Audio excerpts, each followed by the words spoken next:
Royce Young, first of all, welcome aboard. We are so excited to have you. My first question, how are you feeling? I mean, how does it feel to be joining an organization that you've spent about a decade covering up to this point? Yeah, Paris, it's kind of unbelievable, honestly, to even be kind of thinking about this for me. It feels very full circle. I was in college when the team relocated to Oklahoma City, and the very first thing I ever wrote about the team was when they chose the name Thunder. And so, like, that's like how long it's kind of been this. This team has been, and this organization has been such a kind of foundational part of not just my professional life, but my life overall.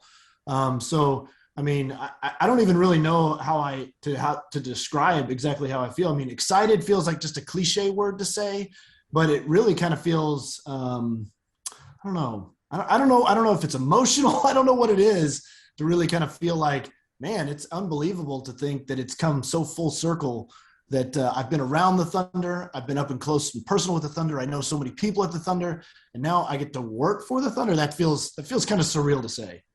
Yeah, Royce, I think about like the hundreds of games that you and I have worked together alongside each other. Paris, like you and Royce Sitting right next to him. Yeah. So this, in a lot of ways, I mean, you and I, we've developed such a good friendship and relationship, and as colleagues, are in some of these spaces for so long together. It's going to be cool just to then have the same badge on our polos now moving forward. So it's going to be fun to bring you into the Thunder family.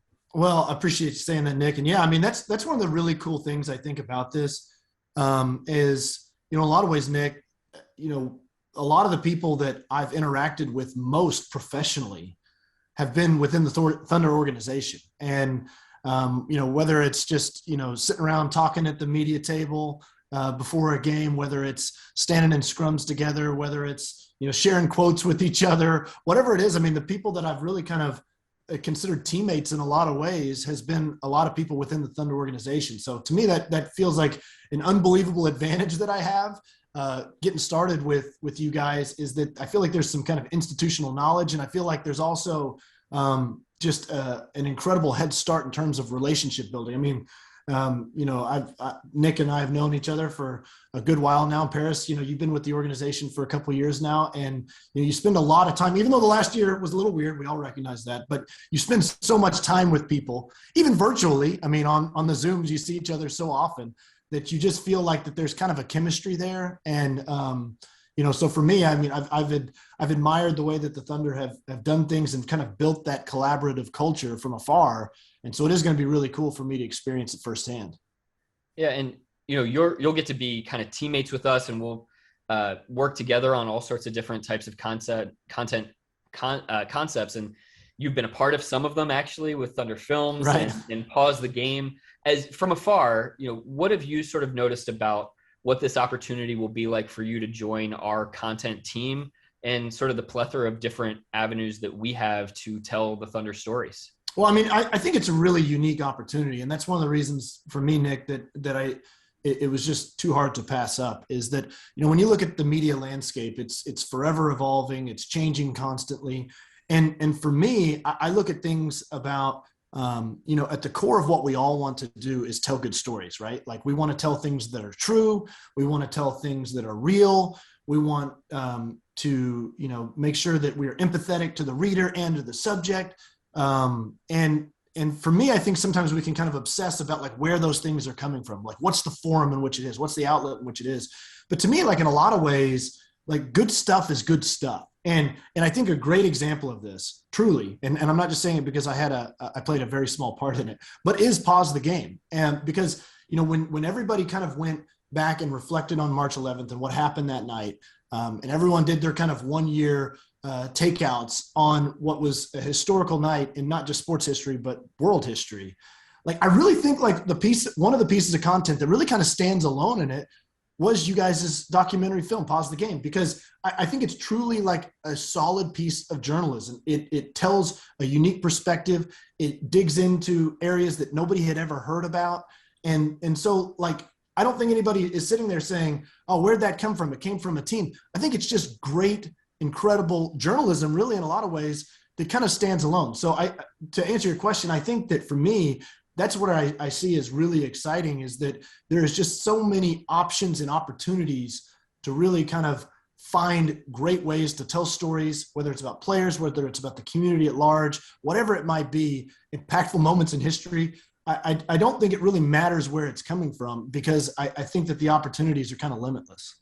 Royce, I want to tap into something that you talked a little bit about earlier, and you talked about wanting to tell those stories of the community at large, and that experience, that perspective that you have seeing the Thunder organization come into Oklahoma City, the story about why they chose the name Thunder. Right. How excited are you for that angle of things with your perspective of seeing how the Thunder as an organization has grown in the community and now being a part of it in that realm? How excited are you for kind of that aspect of it?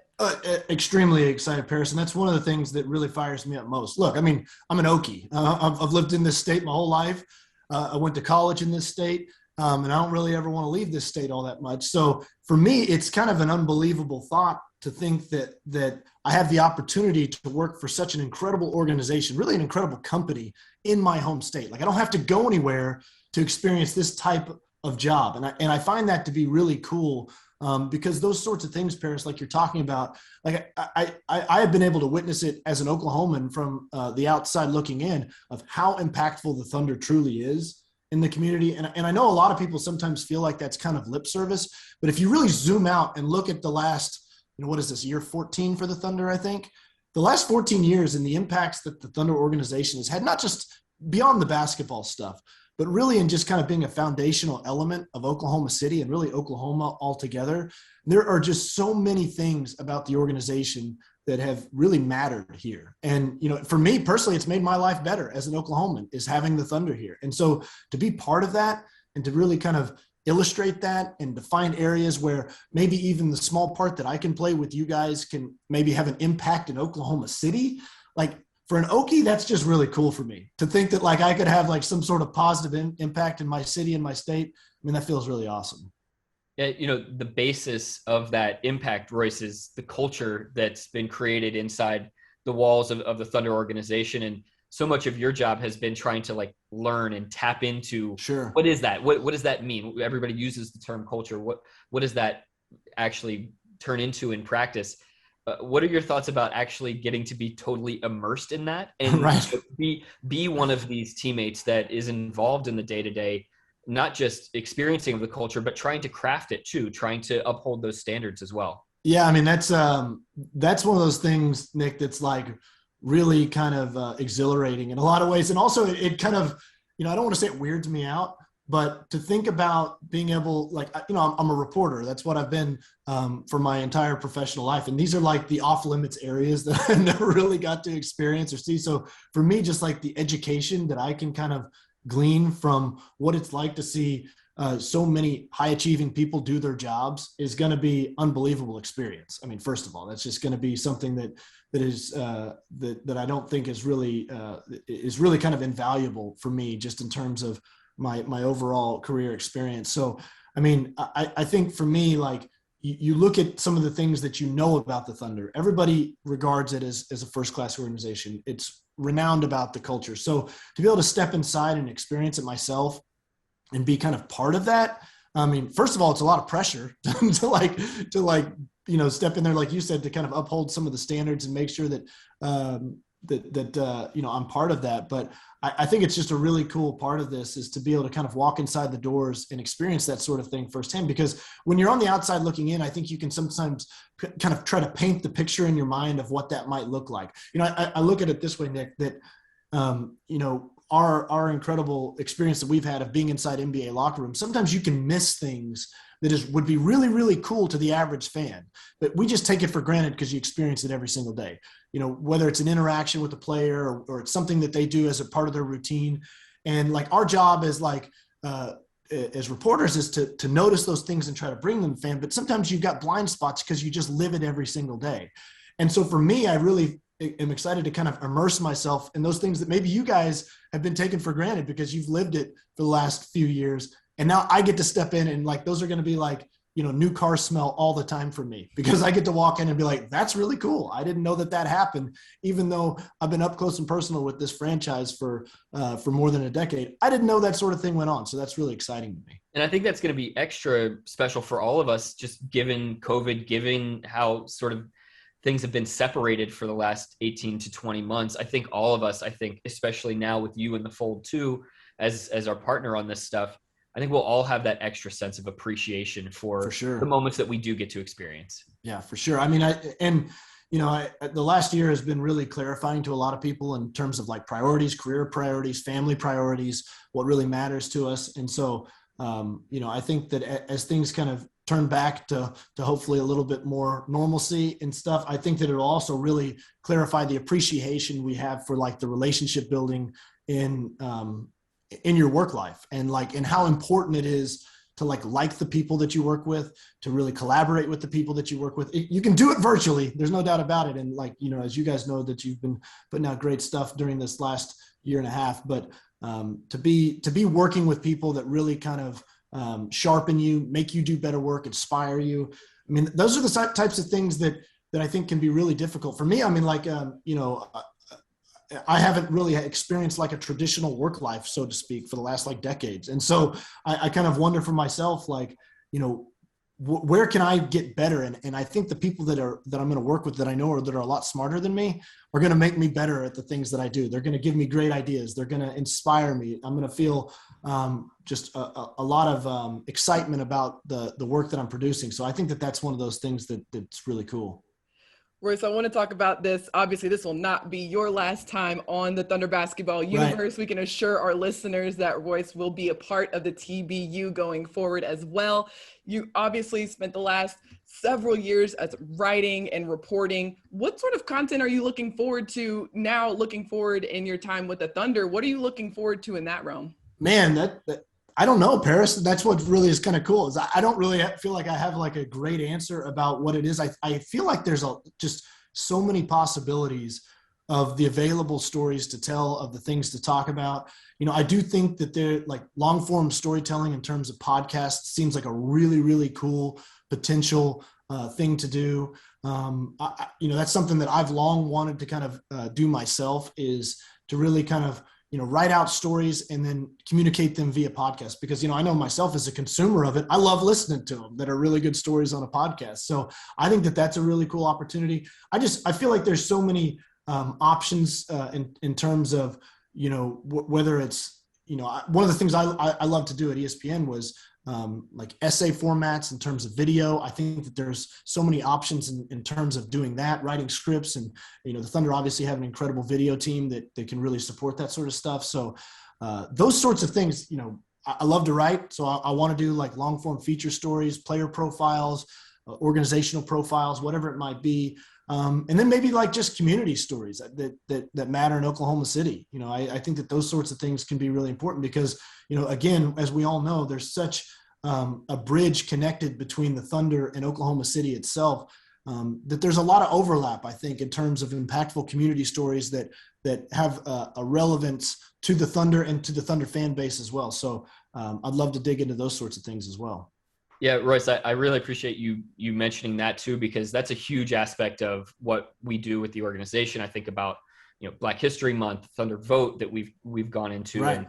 And all of the different times in which Oklahoma, the city of Oklahoma City, have been going through anything. I think about the more tornadoes in 2013 and just right. the different ways that we can not only have a presence physically with the organization, but also trying to communicate to our fan base about what's happening in our cities and how the Thunder can try to supplement and amplify some of the heroes of our local community too. Yeah, that's a great point, Nick. And, I think that, again, I've kind of harped on it, but I just think that sometimes that, you can get kind of consumed with what's happening on a basketball court, and you don't necessarily realize how impactful something like, and maybe it's not just, the Thunder organization, but great companies in the city that really care about the city that they operate in. I mean, they mean so much to it. And so, the Thunder really is a bigger than basketball organization. The dunks and the fast breaks and 3-pointers and winning, like that's all awesome. But I really think that, sometimes you can kind of take a step back and see how important something like this can be for your city. And Oklahoma City is obviously so unique because it's got this such a tight-knit community feel where people really care about each other. And I think the Thunder really has kind of been able to embody that in a lot of ways. So, that's something that I think that is really neat to me. And to be, again, it's just, I love Oklahoma. And so like the Thunder's a big, big part of Oklahoma. And that's why to me, it feels like it makes a lot of sense to be part of this. Royce, we share your excitement and being a part of not just organization, but a part of this team. We are so excited for your perspective and everything that you're going to bring here. And I can say for a fact, sitting next to you for my first season before the pandemic, every home game right there on press row, you were a joy to sit next to. So I'm excited to have you as part of the team as well. Well, that's good, Paris. I'm glad I didn't annoy you too much with my offhand comments about or saying ooh and ah when there was a really cool alley-oop or something, because sometimes I can kind of immerse myself in a game maybe a little bit too much. But it obviously, hopefully you guys can feel it. But I mean, I'm so stoked to be part of you guys' team. Paris, just from afar, you're super talented and you've got such an unbelievable future in this business. So, and we all know how good Nick is at his job. I've been part of Nick's meteoric rise into Thunder sideline reporter, and it's been awesome to see. I remember when Nick came in and he was, kind of the new guy, just a young kid coming in, and now he's carved out his own path, and now he's his own Oklahoma media entity. And that's really cool for me to have been part of that, because I have been around this team and this organization for quite a long time. And even, side story that I think about just when I look at this kind of full circle thing, when the Thunder relocated to Oklahoma City, I was a senior in college and I was trying to figure out what I wanted to do with a career. And I was trying to find ways to kind of get involved in media. And I actually got a meeting with somebody with the Thunder about maybe being like an intern for the website. And like I went into the office, I sat down, we had this really great meeting. And then kind of at the end of it, he kind of told me, it's like, unfortunately, we just hired somebody to cover the team for the website. This was pre-Gallo, by the way. And so like I walked out of there thinking like, man, I was like a day off from getting to work for the Thunder. Like that's what I really was like so excited to think, like a professional sports team's moving to my city. What if I went and worked for them? That would be unbelievable. And now to think like, some 14 years later, here I am finally getting my job with the Thunder. It's kind of this unbelievable full circle moment for me. Well, it's awesome to have you a part of the band, Royce. It's going to be so much fun on game days, but walking through the halls and in meetings and crafting these things together. Yeah, absolutely. Can't wait to get started, Nick. If only senior in college Royce could see you now. I don't know what he would think about this, Paris. I think he'd be like, well, that's just nuts. That's absolutely nuts that you actually are getting to be part of a professional sports organization. Well, congratulations to both of you and welcome aboard. And we're so excited to have you. Thank you so much for joining our podcast. And once again, to our listeners, this will not be the last time that you hear Royce's voice on the TBU. So Royce, thanks again for joining us. You bet, guys. Appreciate you.